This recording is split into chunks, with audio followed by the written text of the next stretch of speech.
ও দেখো গফাওয়াত ফুলিয়া ইতা সীমা নাই মানে ইতা সারা রাত্রে মানে শুইতে পারেন না দান দম বন্ধ হয়ে যায় ই পর্যন্ত কষ্ট।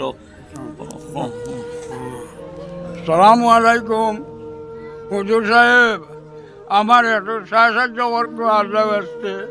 আমি রোগী মানুষ, আমার ভিতর এত নাই, শ্বাসকষ্ট হাঁপানি ওটা রোগ হয়ে গেছে।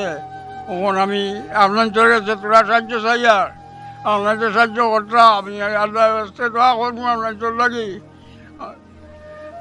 কনফেকশনগুলা এটা এসিজি ও করাইছি, সোনোগ্রাফি, সিটি স্ক্যান, এক্সরে ওগুলা করাইছি।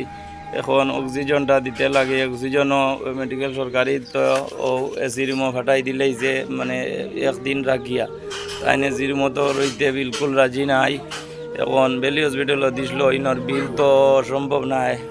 মানে আপনারা তোরা সাহায্য সহায়তা করেন যদি তে বেলি হসপিটালের এডমিশনটা তানে হইত নেওয়ার লাগিয়া চেষ্টা করা হইতো। আর ওটা তো আপনারা 10 জনে তোরা চেষ্টা করবা। দেখো শিফার মালিক আল্লাহ কারে কিলা কোনজন কীরকম রাখবা এটা কুদরতি আল্লাহ আল্লাহ তাআলা জানেন, তাই না আলিমুল গাইব।